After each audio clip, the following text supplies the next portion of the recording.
Chapter 1. The New Teacher. My name is Jennifer Dale. My friends call me Jenny. I'm 16 years old, and I live near Boston. My town is beautiful and very green.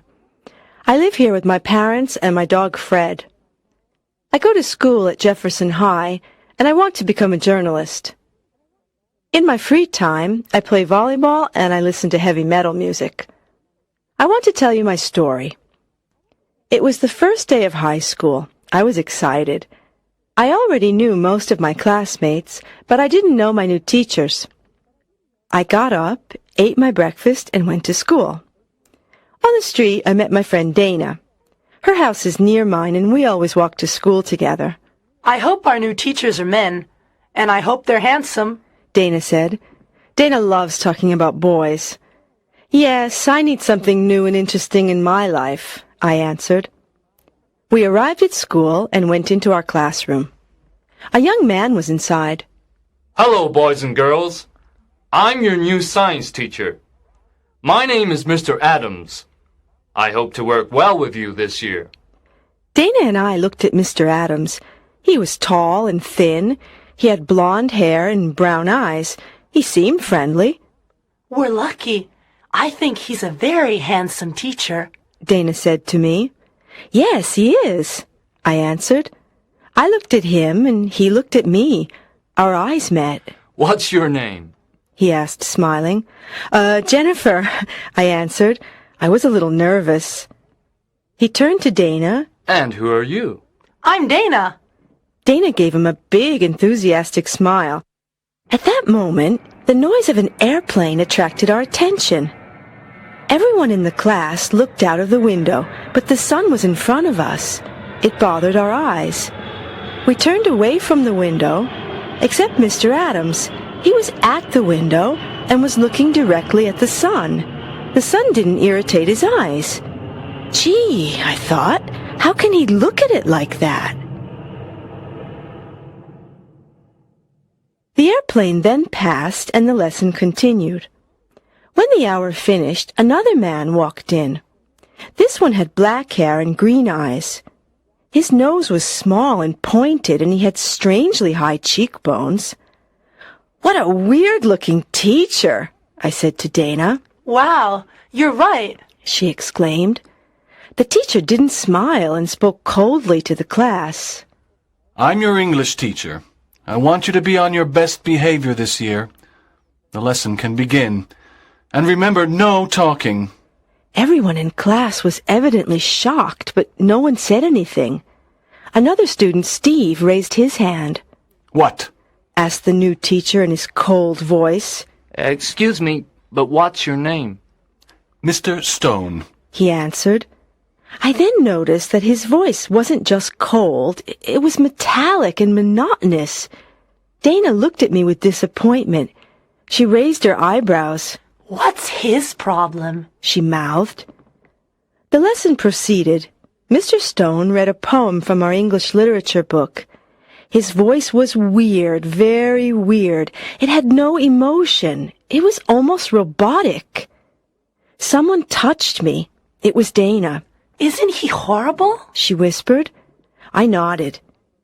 The other teachers we met that morning were Miss Smith, the arts teacher, and Mrs. Ching, who taught math.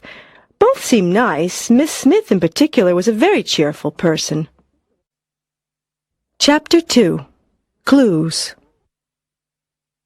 I always eat lunch at school. That day I ate with Dana and Paul Miller, another friend from my class. Paul was a very intelligent boy. He was always the best in math. His parents were divorced, and he lived with his father and his black cat, Apollo. He missed his mother. She lived with another man and didn't want to see Paul. His father was never at home, so Paul was very lonely. He didn't have many friends at school because he was too intellectual. He loved Apollo very much and spent a lot of time with him. What do you think about our new teachers? I asked my friends. I think Mr. Adams is very sexy, said Dana. Did you see how he looked at the airplane? The sun didn't bother him, exclaimed Paul. You're right, I said. But did you hear Mr. Stone? He speaks like a robot. His voice is cold and metallic. He's unfriendly, too, added Dana. That's true, I said. Look, said Paul. look what he's eating. We looked at Mr. Stone. He sat away from the other teachers, and he didn't have a normal lunch. There was a glass in front of him. It was full of a dense green liquid.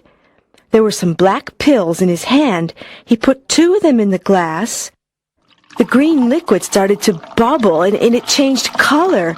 It started to become red. Then he took the glass and drank the mysterious red formula. I looked at Paul, and he looked at me.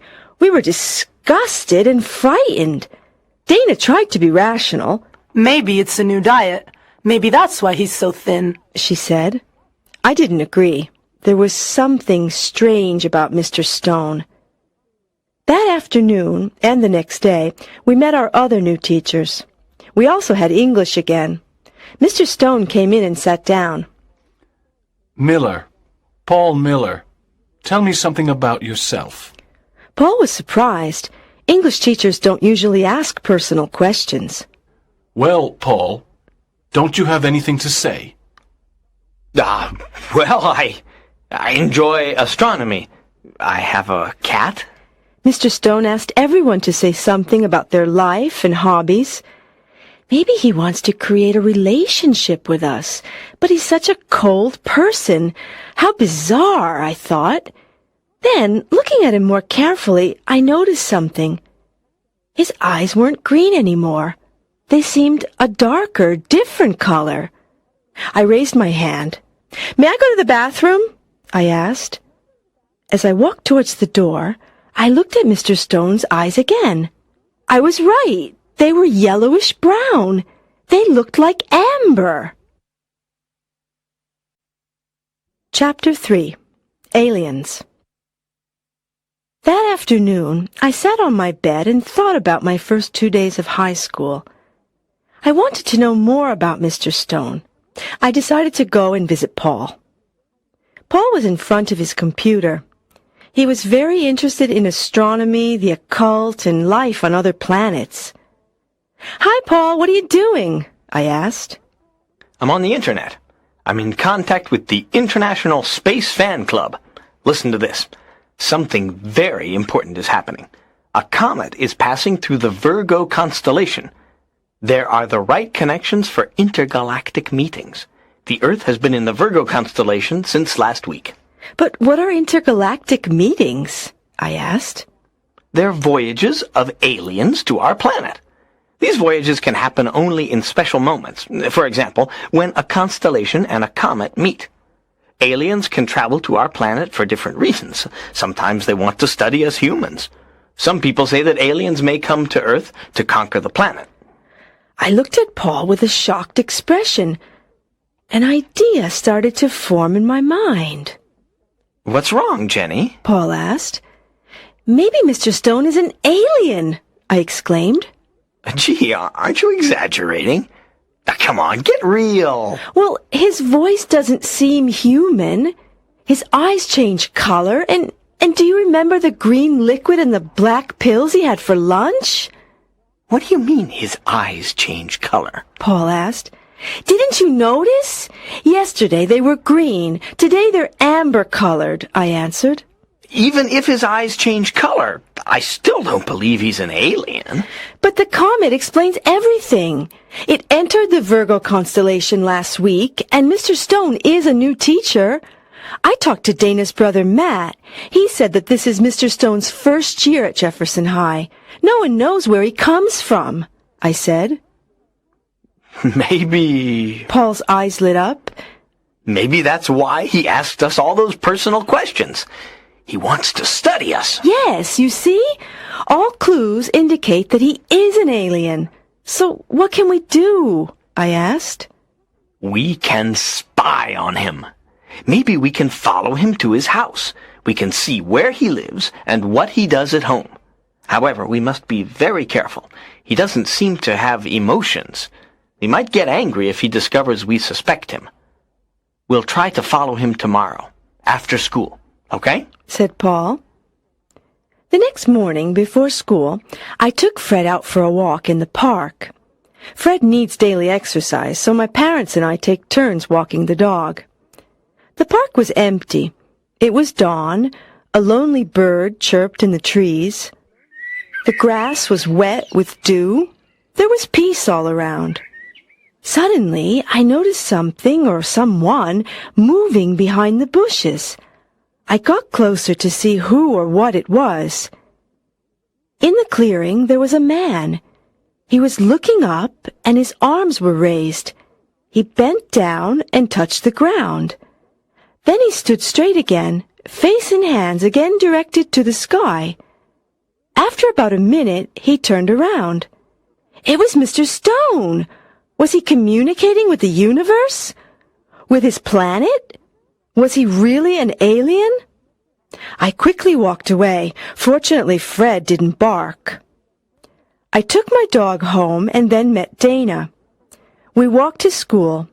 I wanted to tell her about Mr. Stone, but I didn't. It was too difficult. Besides, I couldn't tell her about the afternoon plan because it was too dangerous for 3 people to follow the teacher. During the morning, I thought about Mr. Stone again and again. I was scared, but also excited. Chapter 4. Too much imagination? When the science class started, Mr. Adams walked in. Come on, boys and girls. Today we're going to the science laboratory, He announced. In our lab, there are some white mice and some hamsters in cages. As Mr. Adams passed by their cages, they started to squeal loudly. They were very agitated. Mr. Adams laughed. What's wrong? He said, speaking to the animals. I won't eat you. Then he gave us some worms. You must cut them into little pieces. The pieces can live and move independently, He said. I looked at my worm. It was pale and slimy. I didn't want to cut it up. Jennifer, are you afraid of cutting up your worm? I looked up. Mr. Adams was at my desk. He smiled down at me. Give me your knife. I thanked him and gave it to him. His arm touched mine. It tickled. An electric shock ran through me and I jumped. What's wrong? Asked Mr. Adams. He seemed frightened. Nothing, I answered, trying to smile. He helped me cut up my worm, then walked away. No one else in class had noticed anything. I didn't know what to think. Were all my teachers weird, or was I just too imaginative? I wrote a note to Paul and told him what had happened. "Paul," I whispered. Paul turned and looked at me. I passed the note. Excuse me. What are you doing? Paul, what do you have in your hand? Asked Mr. Adams. His voice made me freeze. We were in very big trouble, Nothing. said Paul. Please listen to the lesson. If I see you again, you must give me the note.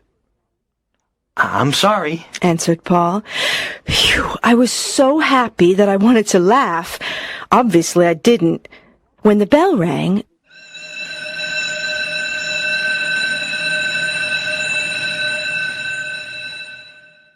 Mr. Adams called me to his desk. Oh, no, I thought. He smiled. I'm sorry I scared you. 2 years ago I had an accident. My left arm is artificial. It's an electric prosthesis, and sometimes it can give electric shocks. He seemed a little embarrassed. I was surprised and sorry. He was so sweet. I thanked him and went to lunch. "Paul, forget what I wrote," I said as I sat down at our usual lunch table. I told Paul and Dana about Mr. Adams's electric prosthesis. Then Dana mentioned Mr. Stone. Paul and I looked at each other, but we didn't say anything. Besides, after school, Dana had a dance club meeting in the gym, so Paul and I were free. We finished our chocolate milk and went out to recess.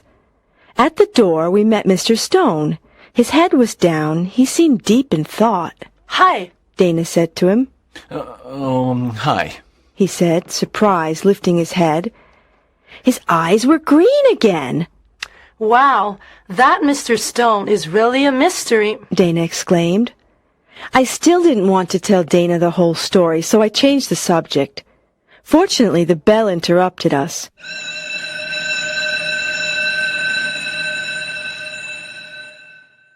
Before entering class at 1 o'clock, I took Paul aside. I quickly told him about what I had seen in the park. Wow! I wonder what we'll see this afternoon, remarked Paul. Chapter 5. Mr. Stone.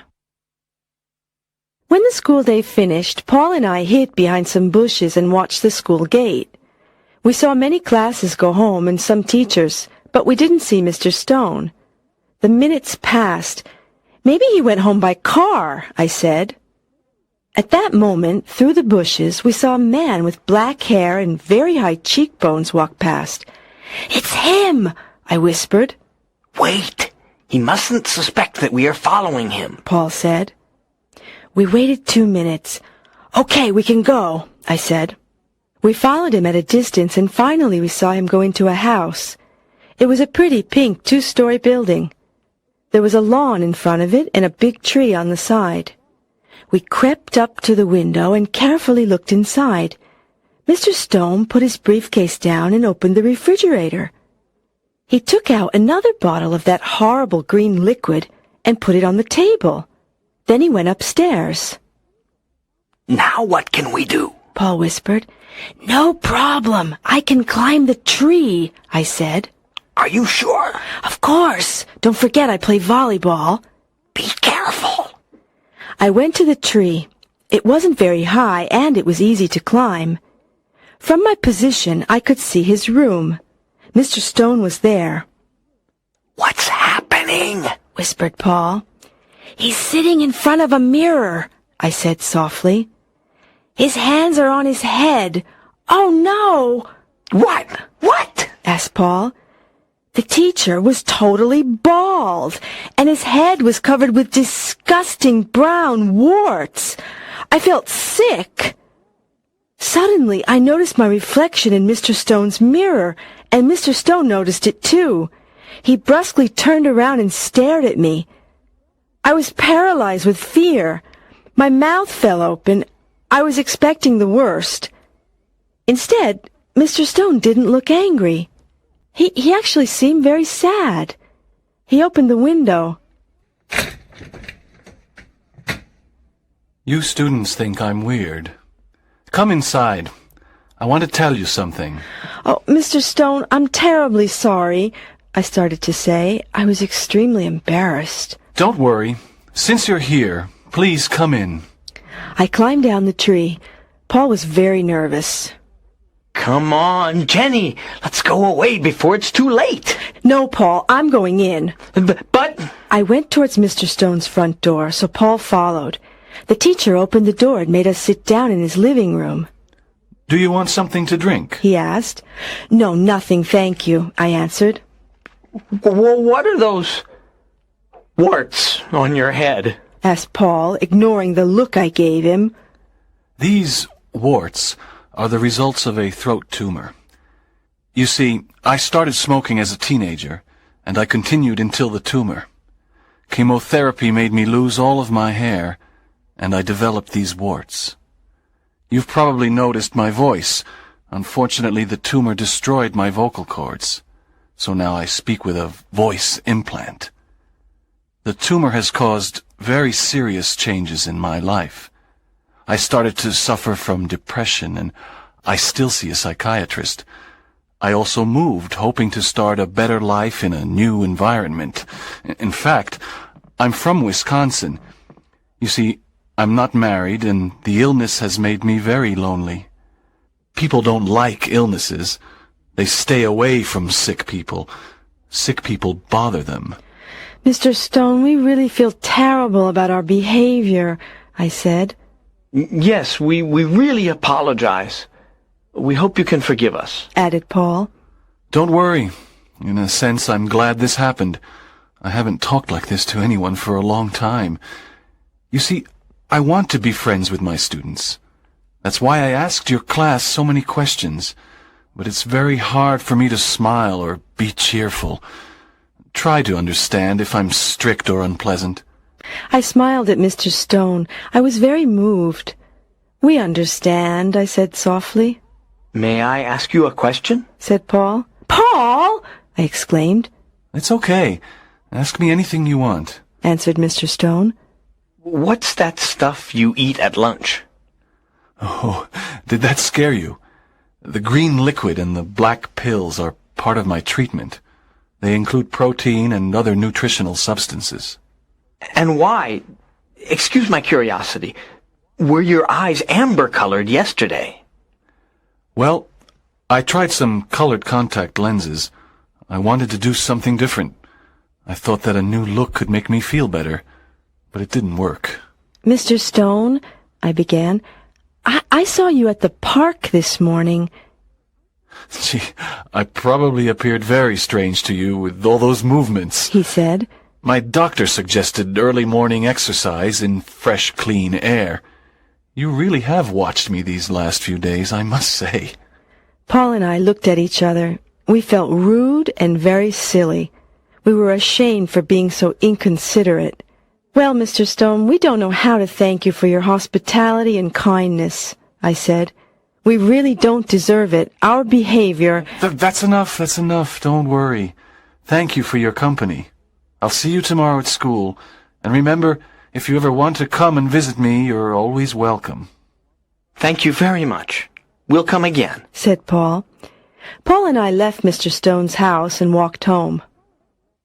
Well, I think we've learned a lesson, Paul said. We must remember that many people in this world are suffering.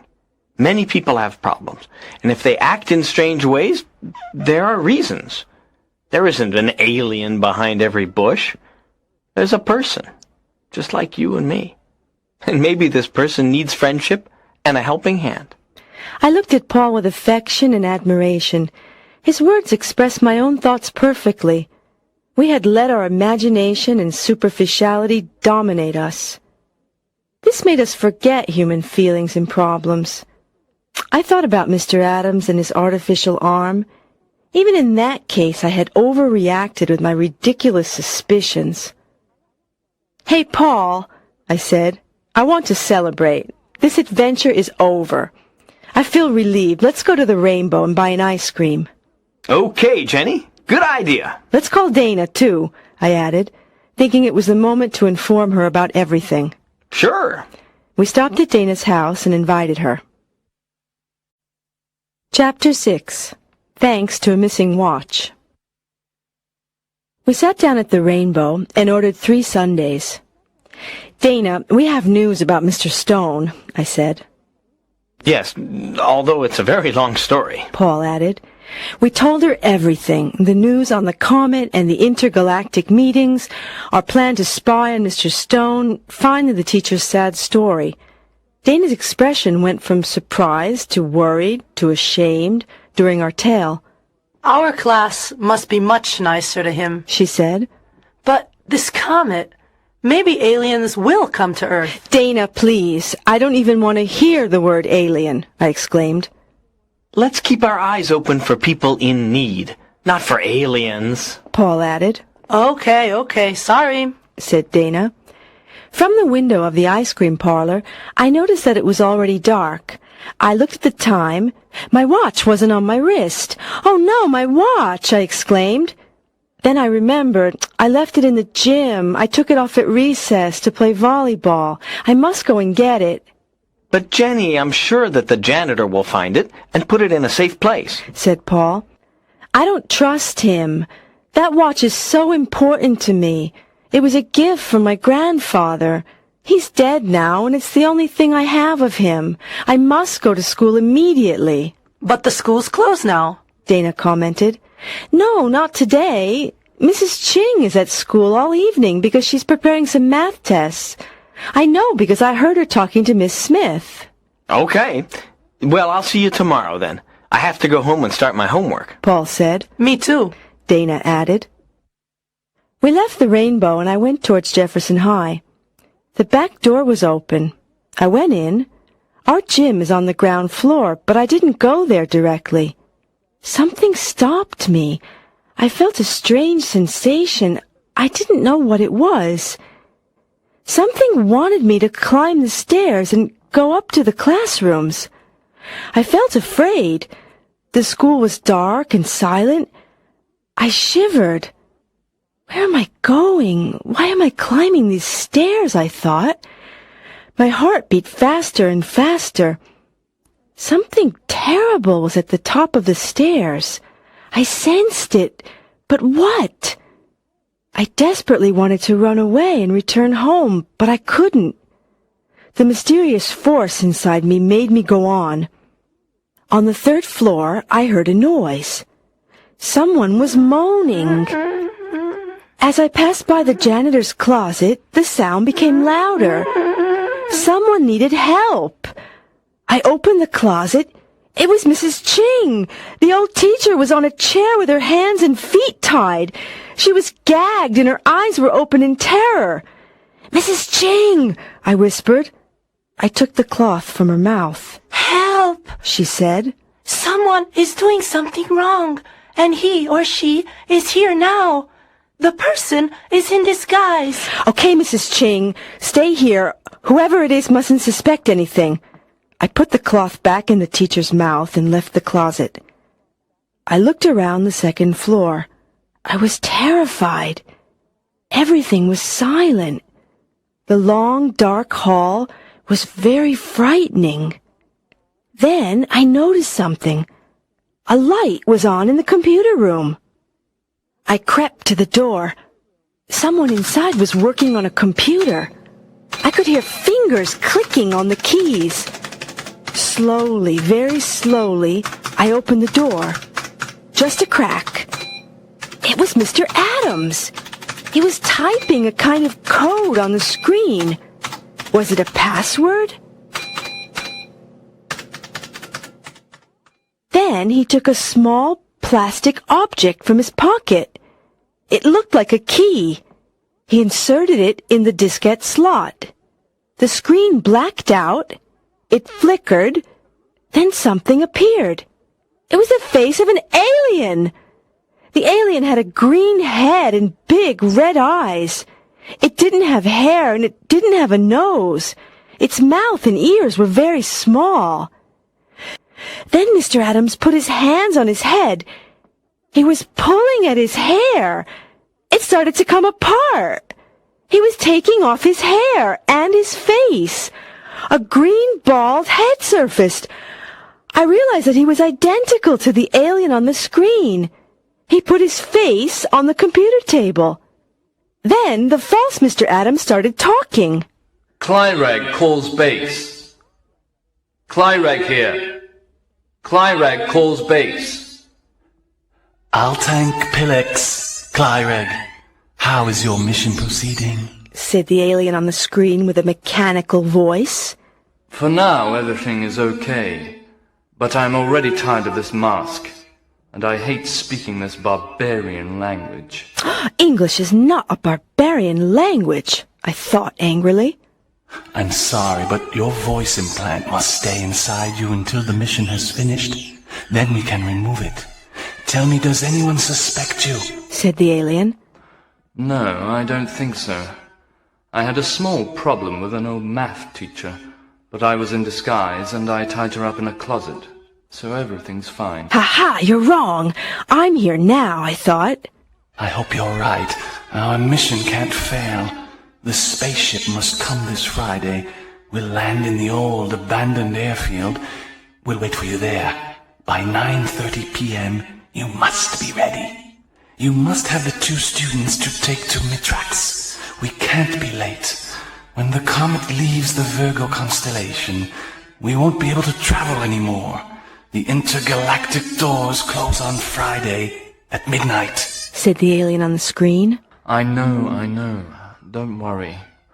I must still choose the 2 students, but I think I know who I want.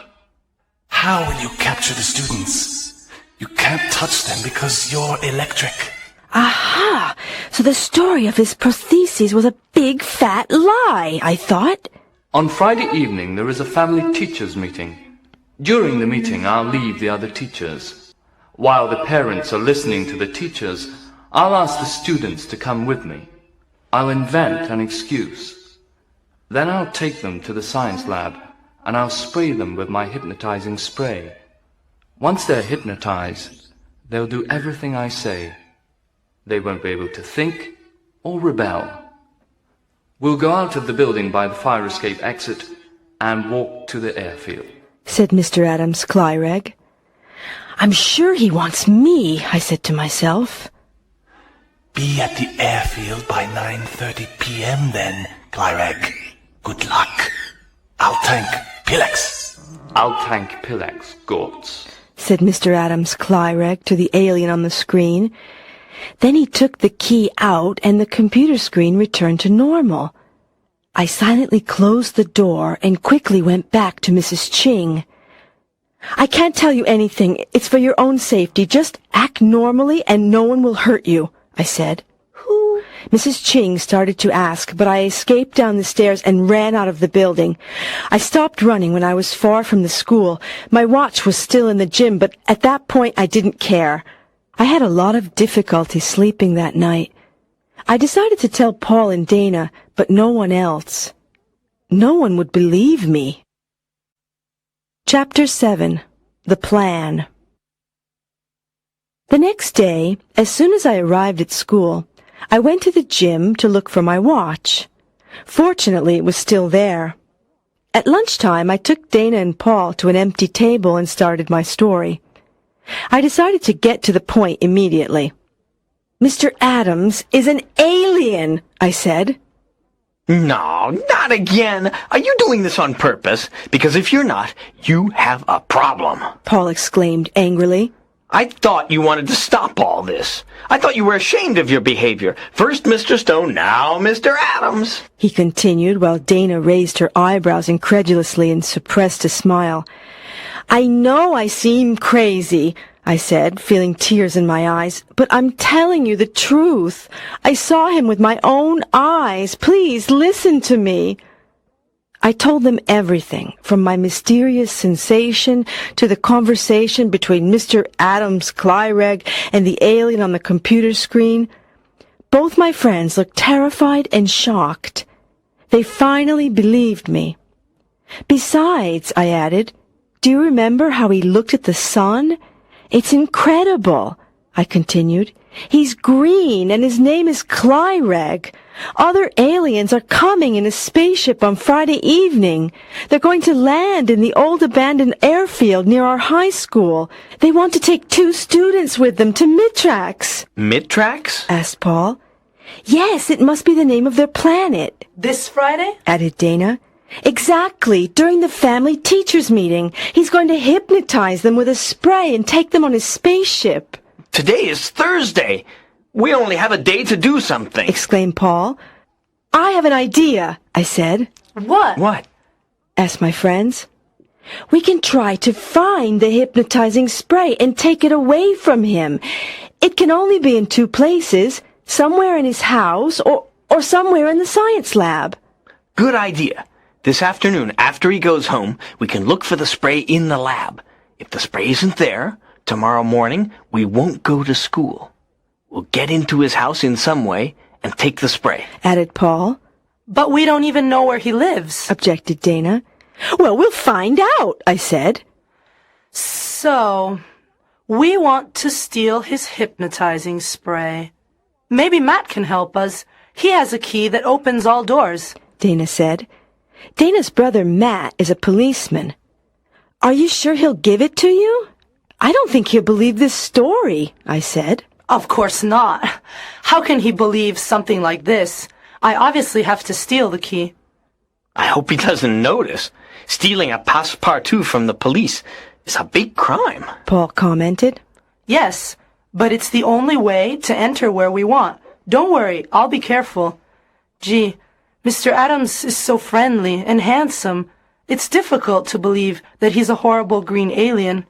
Well, this afternoon I'll get the key. Remember, don't say anything to anyone, I said. This is our secret. Okay, don't worry. I hope everything will be okay, Paul said. We went to our afternoon classes. I couldn't wait for the day to finish. I was nervous and excited. Chapter 8. Paul's Decision. I constantly thought of the day before. I remembered when he took off his face. Behind that blonde hair there was a bald green head. Behind those brown eyes, 2 red ones. And behind the nose, nothing. I shivered. After school, I went with Dana to her house. Paul instead stayed at school to make sure that Clyreg went home. When Dana and I arrived at her house, there was no one there. I hope Matt didn't take the key with him, said Dana. We went in. Dana went to her brother's room. I heard her open many drawers. I crossed my fingers. Here it is, Dana exclaimed. Oh, great! Now let's go back to school, I said. Wait, my mom will be back soon. I have to leave her a note. I'll tell her I'm at the library, Dana said. We went back to school. Paul was sitting on the steps. Has Clyreg left? I asked. Yes, we can go in, Paul answered. We went up to the science lab. When we arrived, we noticed that the door was open. Someone was whistling inside. Oh no, it's the janitor, Paul whispered. Let's hide in the bathroom, Dana suggested. It's already been cleaned, so he won't come in. We quickly entered the girls' bathroom and hid. After some time, the janitor walked away. We heard him go down the stairs. Okay, now, Paul said. We entered the lab and looked around. We opened the chemical cabinet with Matt's passepartout and examined every container. There weren't any sprays or strange bottles, so we tried the refrigerator. What's this? I said. Inside the refrigerator, there was a spray without a label. It was very difficult to open, and it had a bizarre phosphorescence. Wow! It's probably Clyreg's hypnotizing spray. But how can we be sure? Paul asked. We have to be sure that it's the right one. An error could be fatal. I have an idea. I can try the spray on my dog Fred. Fred hates taking baths and especially eating leftovers. I'll spray him. If he doesn't protest, we have the right spray, I said. Excellent. Please phone me after and tell me the results, Paul said. I want to know too, Dana added. We carefully went out of the lab and left the building. When I arrived home, I prepared a big bath for Fred. Fred! Freddie! I called. The dog was in the garden. When he saw me with the big basin full of water, he barked and howled. He ran inside his doghouse. Silly dog, I thought. I took the spray, went to the doghouse, and sprayed Fred. Then I called him again, and I pointed towards the water in the basin. What a surprise! Fred calmly came out of the doghouse and jumped into the water. After Fred's bath, I went to the refrigerator and took out some leftovers. I put them in his dish and gave it to him. Food time, Fred, I said. Fred saw the leftovers and didn't protest. He started eating. It was incredible. I immediately phoned Dana and gave her the good news. Then I phoned Paul. Hi, Paul, it's me. We have the right spray. Fred has been completely hypnotized. Great. Listen, can you come to my house now? I need to talk to you. There was something strange in his voice. Paul, are you okay? I asked. Yes, I'm fine. I'll tell you everything when you arrive, okay? Please come. It's important. I took the bus and arrived at Paul's house. He was alone, as always. He was in his room with his cat, Apollo, in his arms. I want to go to Mitrax with Clyreg, Paul said. What? Yes, I want to go to Mitrax with Clyreg, Paul repeated. Are you kidding? You're crazy. No, I'm not crazy. Look at my life. My mother doesn't love me. She went away and never wants to see me. How do you think I feel? My father is always working. He doesn't care if I'm here or in Timbuktu. He only cares about his young blonde secretaries. At school, everyone thinks I'm strange. You're my only true friend in class. Jenny, I'm not happy here. Try to understand. This world isn't for me. I don't like my life. I want to test my destiny and see what happens to me. Honestly, I really don't think that Clyreg wants to hurt us students. How do you know? I asked angrily, shocked at what he was saying. He doesn't give me that impression. I'm sure the aliens just want to study us. I feel I can trust them. Also, you know I love space. I've always been interested in astronomy and alien life. This is a fantastic opportunity to see life on another planet, in another galaxy. This is my dream. This opportunity will never exist again. If aliens come to Earth at the next intergalactic meeting, they certainly won't come to our town again. Listening to Paul, I started to understand his point of view.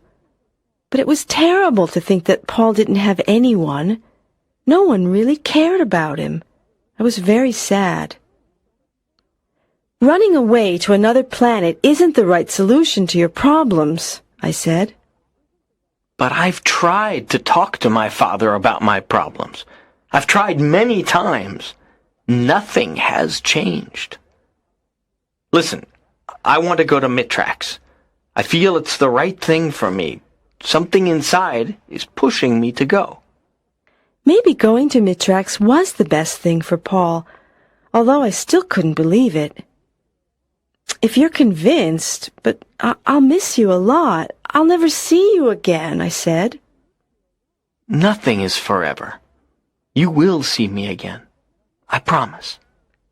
Don't make promises you can't keep, I said with tears in my eyes. Believe me, Jenny. Sooner or later, when the next intergalactic door opens, I'll return, and I'll have many new things to tell you. Listen, he continued. We must organize our plan for tomorrow evening. When Clyreg takes the 2 students to the science lab, he'll open the refrigerator, but he won't find the spray. At that point, he won't be able to do anything, because he can't touch us. If he touches us, he'll electrocute us, Paul explained. Then he won't be able to study us anymore, I interrupted. Exactly. So, when he sees that his mission has failed, the only thing he can do is go to the airfield and leave with his spaceship. He can't stay any longer because he can't miss his spaceship. And the spaceship can't wait for him. I won't come to the family teachers meeting. I'll wait for Mr. Adams at the airfield. I sadly looked at Paul. Good luck. I'll wait for you, I said. Paul picked up Apollo and gave him to me. I want you to keep him. Take care of him for me. He came closer to me. For the first time we kissed. My heart pounded. Oh, Paul, thanks for Apollo. Thank you very much. I stroked the black cat and he purred. Chapter 9. Friday night. I went back home and passed by Dana's house to give her the passepartout. That night I didn't sleep. I thought about the next day, about Paul's decision, about Clyreg. Apollo mewed in the darkness. On Friday morning, I got up early. I felt very tense. The day proceeded slowly. During the morning, the principal came to remind us of the meeting. Don't forget that this evening there's the family teachers meeting. I hope to see all of you with your parents. Sure, I thought, and during the meeting one of your teachers will try to kidnap 2 students and take them to a mysterious planet. When the school day finished, I went to the Rainbow for some ice cream with Paul and Dana. Paul told Dana about his decision. She was obviously very surprised and disappointed. Those moments we passed together were very special. I will never forget that last afternoon with Paul. Our friendship seemed stronger than before. We felt more united because of our separation. Finally, after dinner, my parents and I walked to school. We sat down in the auditorium and the meeting started. At one point, I saw Mr. Adams get up and go towards Dana's family. I saw him whisper something to Dana's parents and then to Dana. She got up from her chair and followed him. Together they walked towards Stephen's family. Steve is another one of my classmates. I'm sure Clyreg chose him because Paul was absent. In fact, I noticed him looking for Paul. Steve, Dana, and Mr. Adams left the auditorium. So he didn't choose me, I thought. I looked at my watch, 9:05, 25 more minutes. Suddenly I had an irresistible impulse. I wanted to see what was happening. I got up. Jenny, where are you going? My mom asked. I'm going to the science lab. Don't worry, I said, and I quickly walked away. The door of the lab was closed. Inside I heard Mr. Adams opening the fridge. I imagined his anger. Oh no! He exclaimed. Where is it? Where is what, Clyreg? Dana asked. Are you talking about the hypnotizing spray? You lost, Clyreg. She exclaimed triumphantly. What?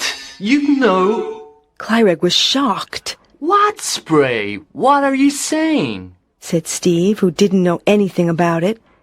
What courage Dana has, I thought. Mr. Adams had the power to electrocute her if he wanted. It was stupid to make him angry. But in the end, it seems that Paul was right. Clyreg wasn't really a bad alien. Well, I don't think you need us anymore, Dana said. The door opened and she walked out. Come on, Steve. Everything's okay. Let's go back to the meeting. Then Clyreg came out. He seemed confused and helpless. I looked at my watch. Clyreg, it's 9:17. Go. Don't miss your spaceship, I said, almost with compassion. Clyreg looked at me, even more surprised. Then he went to the fire escape exit and ran away. At that moment, I thought of Paul. I followed Clyreg down the fire escape stairs and out of the building. Our school is very close to the old airfield, so Clyreg and I reached it at 9:24. The spaceship was already there, waiting for Clyreg.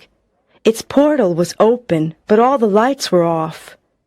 The aliens from Mitrax didn't want anyone to see them. Paul was there, too. When he saw Clyreg, he ran towards him. Clyreg, listen, I want to come with you. Take me with you. You could study me.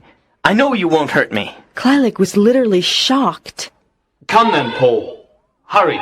He said, recovering from his amazement. Paul! I shouted. Jenny! He ran to me and we embraced. This crazy adventure has finally finished. Fortunately, everything ended well for everyone, Paul said. Think about me sometimes, I said. I'll always think of you. And remember, I'll be back. Paul! Clyreg shouted. He was on the stairs of the spaceship. The portal is closing. Have fun in Mitrax, you space lover, I said, laughing and crying at the same time. Paul went up the stairs and the portal closed behind him. The spaceship lights turned on and it silently went up into the dark night sky. I watched it disappear into the blackness. Then I hurried back to school. My parents were still at the meeting with everyone else. No one seemed to suspect anything. Dana and Steve sat calmly near their parents. I, too, went back to my mother and father, smiling innocently. Today, 6 months have passed. Everyone at school now knows the truth about Mr. Adams, although not everyone totally believes my story. We have a new science teacher. Her name is Miss Lundberg, and for the moment she seems normal.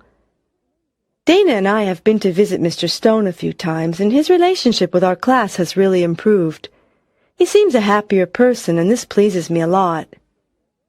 Steve is now Dana's boyfriend, and they make a nice couple. I still have the hypnotizing spray.